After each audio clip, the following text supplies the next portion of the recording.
Madrid, distrito financeiro de Asca, Torre Imperador da Montalban Industries. Carlos Mendoza, zelador e mecânico de meio período, estava limpando a entrada quando viu Victoria Montalban, CEO do Império Tecnológico de 9 bilhões de euros, se dirigindo para seu Mercedes Maybach de 400 mil euros.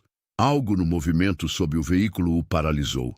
Largou tudo e correu gritando para que ela não subisse naquele carro. Victoria o olhou com desprezo. A mesma mulher que o havia humilhado naquela manhã por estacionar seu velho Seat na zona executiva por apenas 5 minutos. Mas quando Carlos literalmente se jogou embaixo do carro, extraindo um artefato conectado ao sistema de freios, o sangue gelou em suas veias. O atentado que deveria matá-la havia sido frustrado por um zelador que ganhava 1.100 euros por mês. Mas a verdade mais impactante estava por emergir. Carlos não era um simples zelador, era o ex-engenheiro-chefe da Seat Sport, que havia perdido tudo por salvar vidas. E Victoria? Victoria era a mulher que inconscientemente havia causado sua ruína 5 anos antes. A Torre Imperador dominava o horizonte madrilenho como um colosso de cristal e aço, símbolo do capitalismo tecnológico que havia transformado o antigo distrito de Asca no coração financeiro da Espanha. Eram 7h45 de uma fria manhã de novembro, quando Carlos Mendoza, 43 anos de músculos cansados e sonhos despedaçados, terminava seu turno noturno de limpeza. Suas mãos, que outrora projetavam algoritmos complexos e desenvolviam sistemas de segurança para carros de rally no Mundial WRC, agora seguravam o cabo de um esfregão industrial. O macacão azul de trabalho ocultava um corpo que havia conhecido dias melhores, quando corria pelos boxes da Rally da Catalunha. Quando seu nome aparecia nas revistas especializadas como uma das mentes mais brilhantes da engenharia automobilística espanhola. 5 anos haviam passado desde aquele maldito dia no Rally de Monte Carlo. 5 anos durante os quais Carlos Mendoza, o engenheiro que havia levado a Seat a ganhar 3 campeonatos mundiais consecutivos, se havia convertido em um fantasma que limpava os escritórios dos poderosos enquanto dormiam. A metamorfose havia sido tão rápida quanto dolorosa. Do topo da tecnologia ao fundo da escala social, uma queda que havia pulverizado não só sua carreira, mas também sua família, sua identidade, sua vontade de viver.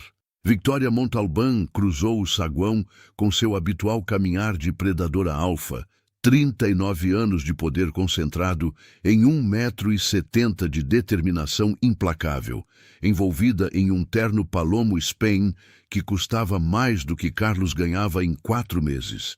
Seus saltos Manolo Blahnik batiam no mármore de Macael com a precisão de um metrônomo. Cada passo uma declaração de domínio territorial. Carlos a conhecia bem, embora ela nunca tivesse se dignado a olhá-lo nos olhos. 6 anos à frente da Montalban Industries, a haviam transformado de herdeira privilegiada do império familiar em CEO implacável, capaz de demitir 300 funcionários por videoconferência enquanto tomavam um gin tônica no iate. Os jornais a chamavam de Dama de Ferro Espanhola. Os funcionários sussurravam outros epítetos menos lisonjeiros pelos corredores. Naquela mesma manhã, haviam se cruzado na garagem subterrânea. Carlos havia estacionado seu detonado Seat Ibiza de 2003 na vaga reservada ao presidente do Conselho de Administração. O tempo justo para descarregar os produtos de limpeza.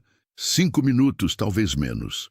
Victoria havia chegado justo nesse momento e sua fúria foi vulcânica. O havia humilhado diante dos seguranças, dos executivos que chegavam, até mesmo diante do rapaz da cafeteria que trazia os croissants. Palavras cortantes como navalhas sobre sua dignidade já comprometida, ameaças de demissão imediata, desprezo puro por esse inseto que havia ousado profanar o espaço sagrado do poder. Carlos havia baixado a cabeça, murmurando desculpas, movendo seu carro, enquanto por dentro algo morria um pouco mais. Estava acostumado à humilhação. carregava as cicatrizes invisíveis de 1000 pequenas mortes cotidianas, mas precisava desse trabalho. Carmen, sua filha de 14 anos, vivia com a mãe em Valência e a pensão que devia pagar era a única coisa que o impedia de desaparecer completamente de sua vida. Agora, enquanto recolhia o equipamento para partir, seu olhar caiu sobre o Mercedes Maybach, negro, estacionado na zona VIP externa. Uma joia da engenharia alemã de 400 mil euros com interiores de couro napa e detalhes em madeira de ébano. O chofer já estava aquecendo o motor. Rotina diária para levar Victoria à reunião das 8h15 com os investidores coreanos da Seoul Dynamics. Foi um reflexo de luz anômalo que captou a atenção de Carlos, um brilho metálico sob o veículo onde não deveria haver nada além do asfalto cinza do estacionamento. Anos nos boxes do WRC, onde um parafuso fora do lugar podia significar a morte a 200 km/h numa estrada de montanha, haviam treinado seus olhos para captar a anomalia, a imperfeição no padrão. Se aproximou fingindo pegar um papel. Se agachou e o que viu o paralisou.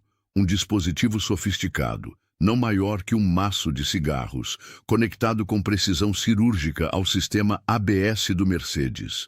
Reconheceu imediatamente o C4, o explosivo plástico militar, suficiente para fazer voar o carro.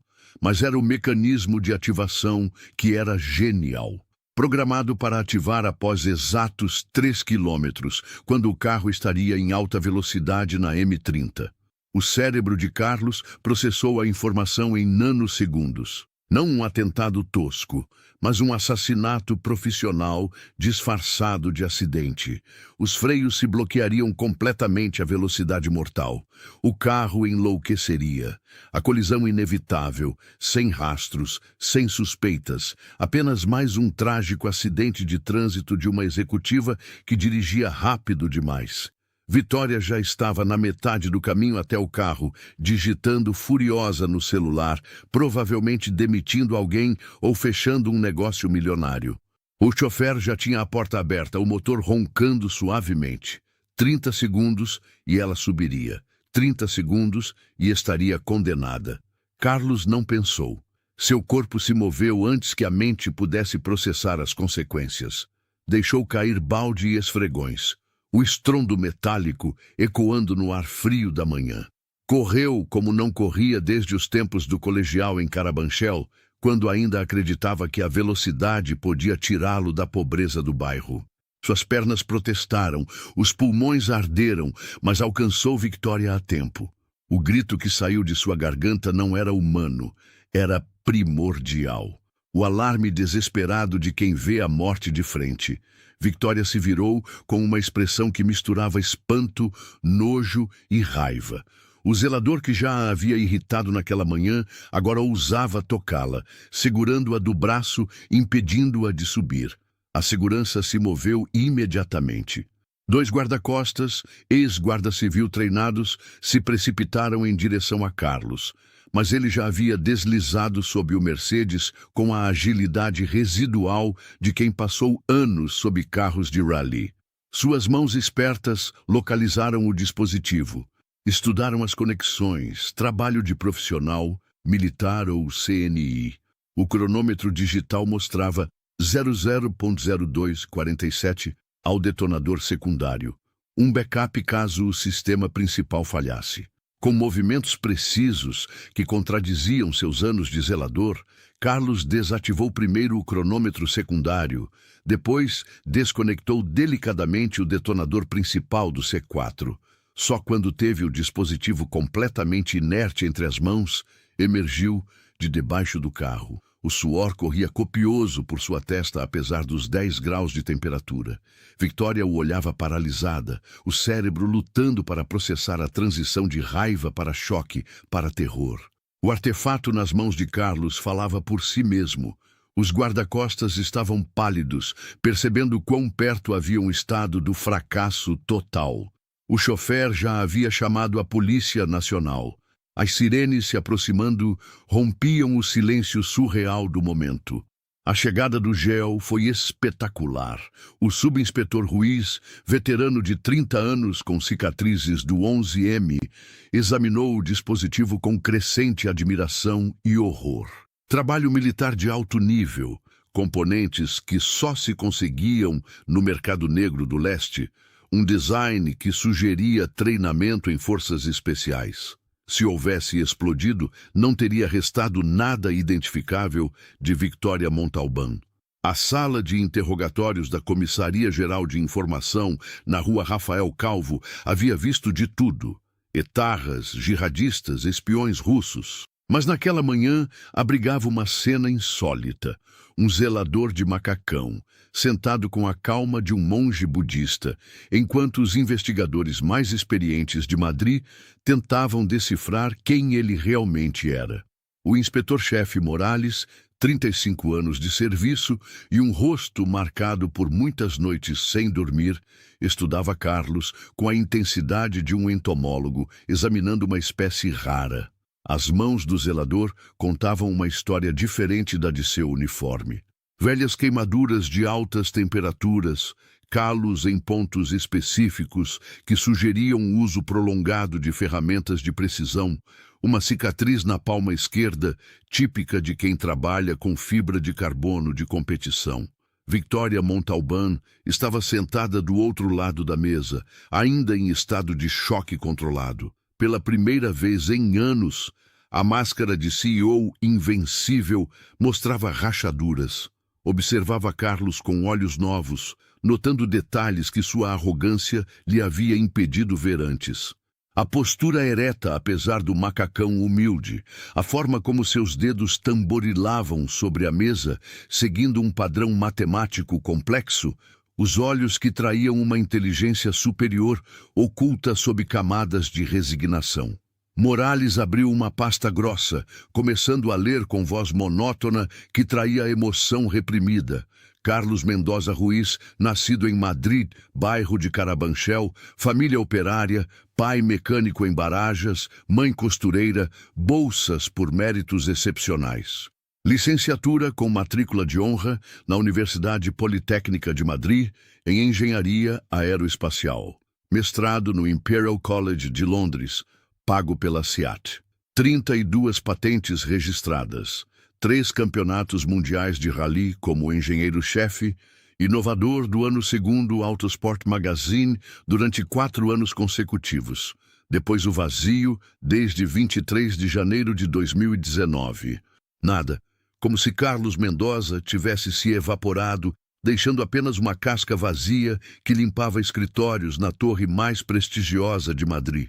Morales pôs uma foto sobre a mesa. O Rally de Monte Carlo. Sérgio Fernandes sendo extraído de seu SEAT destroçado. A coluna vertebral quebrada, a carreira terminada em 3 segundos de terror a 190 km/h no Col de Turini. Carlos olhou a foto sem emoção aparente, mas Victoria notou o microscópico tremor em sua mandíbula, a forma como suas mãos se fecharam em punhos para depois relaxar forçadamente. Começou a contar com voz plana, sem inflexões, como quem recita uma condenação de memória. O sistema de segurança ativa que havia projetado ia revolucionar o rally mundial. Sensores preditivos capazes de antecipar perdas de aderência e ativar contramedidas automáticas milissegundos antes da derrapagem. 4 anos de desenvolvimento, provas infinitas, simulações perfeitas. Depois, naquela noite monegasca, a falha catastrófica. O sistema havia mal interpretado os dados do sensor de temperatura, ativando os freios em plena curva a fundo. Sérgio não teve nenhuma chance. A investigação da FIA o havia exonerado completamente. O problema estava num lote de microprocessadores defeituosos, fornecidos por um subcontratado. Carlos lembrava perfeitamente o nome na fatura.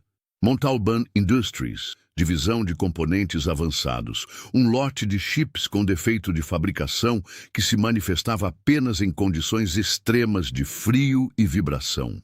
A tempestade perfeita que se deu precisamente naquela noite. Victoria sentiu o sangue gelar. Lembrava vagamente do incidente, gerenciado pelo departamento jurídico como uma disputa de seguros normal. Se você está gostando desta história, deixe um like e se inscreva no canal. Agora, continuamos com o vídeo. 60 milhões de euros de indenização, demanda ao fornecedor taiwanês de obleias de silício, caso fechado. Nunca havia pensado nas vidas destruídas por trás dessas cifras numa planilha. Carlos continuou o relato de sua descida aos infernos. A demissão imediata, apesar das súplicas da SEAT para que ficasse, a convicção obsessiva de que deveria ter testado pessoalmente cada componente, o álcool como anestésico para a culpa. Helena, sua esposa, que depois de 8 meses de tentativas de salvá-lo, pegou Carmen e se foi. O divórcio que o deixou com o mínimo legal, a venda do apartamento em Chambéry, do carro, de tudo. 1 ano de vagabundagem emocional, dormindo em pensões baratas, sobrevivendo com trabalhos temporários. Depois, viu o anúncio de zelador noturno na Montalban Industries. A ironia era perfeita demais. Limpar os escritórios da empresa que havia contribuído involuntariamente para sua ruína. Se apresentou com documentação mínima, omitindo seu passado glorioso. O responsável de recursos humanos, sobrecarregado de trabalho, não aprofundou. Durante 3 anos havia limpado em silêncio, observando Victoria ir e vir, odiando-a e admirando-a em partes iguais. Odiando-a pelo que representava, o capitalismo sem alma que triturava vidas humanas. Admirando-a por sua determinação, a capacidade de sobreviver num mundo de tubarões, sendo ela mesma o predador alfa. Morales interrompeu o relato mostrando novas fotos. O artefato desmontado, analisado pelos TEDx. Trabalho de profissional, componentes militares russos, rastros parciais de DNA que não coincidiam com nenhum banco de dados. Mas havia um detalhe inquietante. O dispositivo estava programado com códigos de acesso internos da Montalban Industries. Alguém da empresa queria Victoria morta. A CEO processou a informação com a velocidade de quem está acostumada a decisões rápidas sob pressão. A lista de inimigos era longa. Competidores invejosos, acionistas descontentes, ex-funcionários demitidos. Mas quem tinha acesso aos códigos de segurança de nível CEO? Apenas 3 pessoas além dela. Alejandro, seu irmão e diretor financeiro. Joaquim Herrera, vice-presidente e braço direito de seu pai. Marina Vega, a diretora de TI que gerenciava todos os sistemas. Carlos observou Victoria enquanto processava as possibilidades e pela primeira vez viu além da máscara de gelo. Havia medo genuíno em seus olhos, a compreensão de que alguém muito próximo a queria morta. Mas havia também outra coisa, solidão. A solidão de quem está no topo da pirâmide e não pode confiar em ninguém. O interrogatório foi interrompido pela chegada precipitada de Alejandro Montalban, 36 anos, bonito daquela maneira artificial de quem gasta demais em academias e cirurgia estética. Entrou como um furacão pedindo para ver sua irmã. O abraço parecia genuíno, as lágrimas autênticas, mas Carlos, treinado para captar anomalias, notou detalhes dissonantes. Os sapatos de Alejandro tinham rastros de pó de cimento fresco, o mesmo tipo usado para ancorar dispositivos sob carros. O relógio, um Patek Philippe de 100 mil euros, estava adiantado 3 minutos, como se tivesse estado numa zona horária diferente recentemente. E havia um cheiro apenas perceptível, cordita, o cheiro de quem manuseou explosivos. Carlos não disse nada, mas memorizou cada detalhe. Sua mente analítica, adormecida por 5 anos, estava despertando. Padrões emergiam do caos. Conexões se formavam. O engenheiro que havia projetado sistemas complexos capazes de processar milhares de variáveis por segundo seguia ali sob a pele do zelador. As semanas seguintes transformaram a vida de Carlos de maneira inesperada. De zelador invisível se havia convertido no herói relutante, o homem que salvou a CEO mais poderosa de Madrid. A mídia o assediava, mas ele recusava toda entrevista. Victoria havia insistido numa recompensa, num novo trabalho, qualquer coisa. Carlos havia pedido apenas manter seu posto de zelador e um favor: trazer sua filha Carmen a Madrid num fim de semana.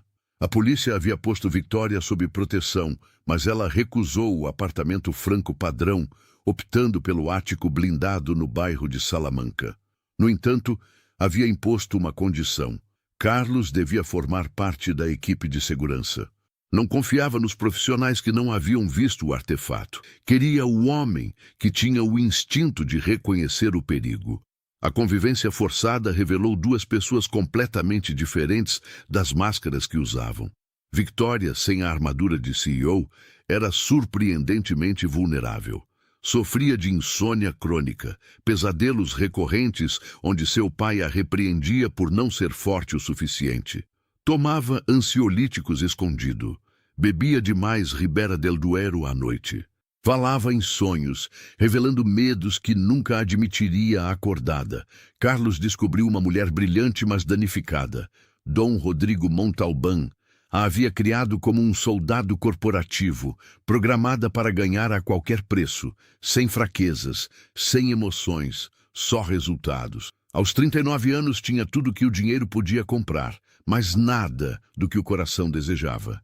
Sem amigos verdadeiros, sem amor, sem família além do irmão que via só nas reuniões empresariais. Durante as longas noites de vigilância, começaram a conversar, não como CEO e zelador, mas como dois sobreviventes.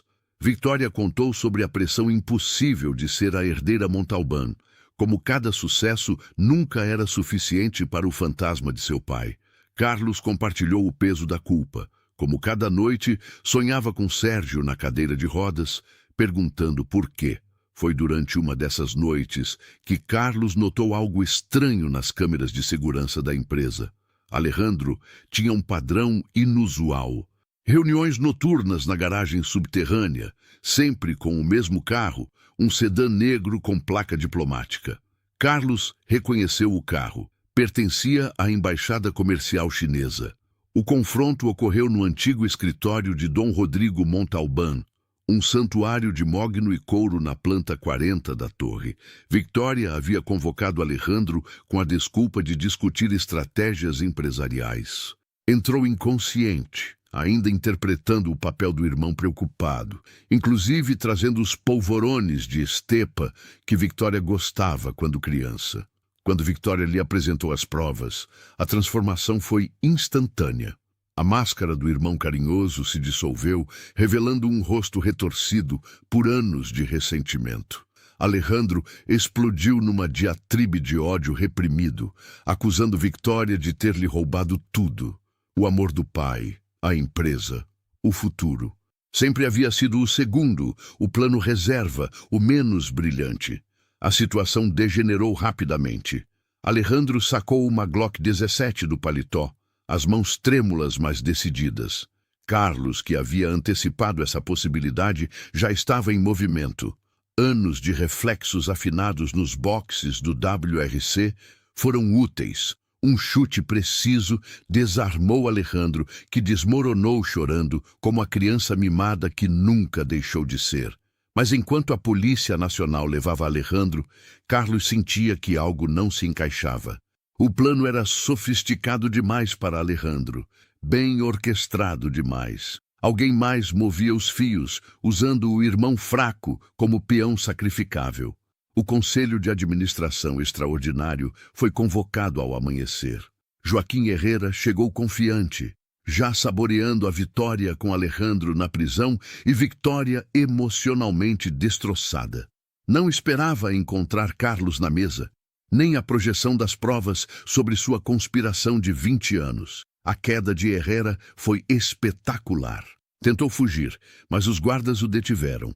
Enquanto era arrastado, gritou sua justificativa retorcida: o mundo era injusto.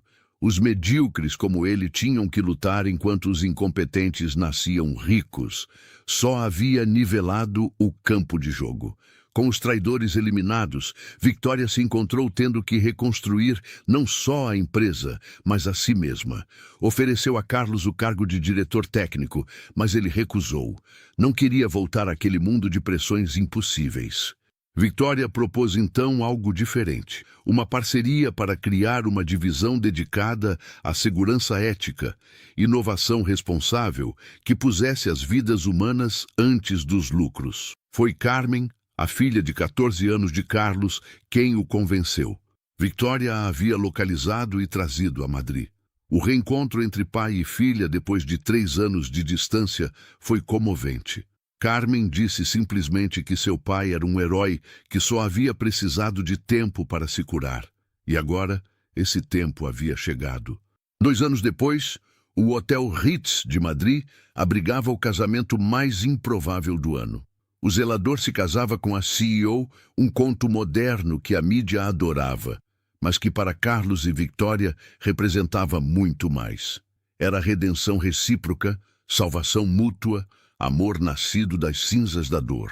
Carmen, agora de 16 anos, era dama de honra, radiante ao ver seu pai finalmente feliz. Sérgio Fernandes, o piloto paralisado, levou as alianças em sua cadeira de rodas motorizada, símbolo vivente de que do pior mal pode nascer o bem. Havia perdoado publicamente Carlos, dizendo que o acidente o levou a descobrir sua verdadeira vocação: dirigir uma fundação para atletas lesionados. Durante a recepção, Victoria tomou o microfone. A mulher de gelo havia desaparecido, substituída por alguém que aprendeu que a verdadeira força está na vulnerabilidade. Contou como um grito desesperado a salvou, não só da morte física, mas da emocional. Carlos lhe havia ensinado que o valor de uma pessoa não está em sua conta bancária, mas na coragem de fazer o certo, mesmo que custe tudo. Carlos falou pouco, como era seu estilo, mas suas palavras foram poderosas. Ao salvar Victoria, havia se salvado a si mesmo.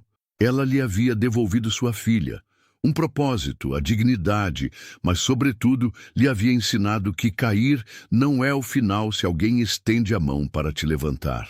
O momento mais emotivo chegou quando Alejandro, com permissão especial da prisão, onde cumpria pena reduzida por colaboração, se aproximou. 2 anos de cadeia o haviam transformado. Se ajoelhou diante de Victoria pedindo perdão e ela o abraçou. O perdão libertou ambos do peso do passado. A Montalban Industries se converteu em caso de estudo nas escolas de negócios mundiais. Como uma tragédia, se transformou em renascimento. Faturamento duplicado, 0 acidentes nos produtos de segurança, votada a melhor empresa para trabalhar por 2 anos consecutivos. Mas o verdadeiro sucesso era pessoal, 2 almas quebradas que se recompuseram juntas. A última imagem do casamento capturou tudo. Carlos de smoking, mas com o pin de zelador na lapela. Victoria de vestido de noiva, mas com sapatos baixos. Carmen tocando violão espanhol, Sérgio dançando em sua cadeira de rodas, Alejandro servindo como testemunha do poder do perdão. A Fundação Mendoza Montalban para a Segurança Industrial, nascida 1 ano depois, salvaria milhares de vidas. Mas tudo começou com um grito, um instinto, um homem que teve a coragem de correr em direção ao perigo. Porque ao final, como Carlos havia aprendido, não nos definem nossos fracassos, mas o que fazemos depois. E Victoria havia descoberto que o verdadeiro poder não é mandar, mas servir. Não é subir sempre mais alto, mas saber estender a mão a quem caiu. O zelador e a CEO. Uma história impossível, feita inevitável. A demonstração de que às vezes basta gritar, não suba nesse carro, para salvar não uma, mas 2 vidas, para transformar o destino, para encontrar o amor nos lugares mais improváveis. Como numa garagem subterrânea, onde um homem de macacão salva uma mulher de terno de alta costura, e ao fazê-lo, ambos se salvam a si mesmos. Deixe like se você acredita que um gesto de coragem pode mudar destinos. Comente qual foi o momento que mais te impactou. Compartilhe com quem precisa saber que o valor de uma pessoa não está em seu título, mas em seu coração. Se inscreva para mais histórias que demonstram como o instinto de salvar pode transformar vidas. E me conta nos comentários, de que cidade ou país você está assistindo? Vou ler todos os comentários. Nossas histórias estão cruzando corações e fronteiras, e sua presença aqui faz tudo valer a pena. Escreva nos comentários, eu estou vendo daqui, de cidade ou país. Vai ser lindo ver esse mapa de emoções se formando nos comentários.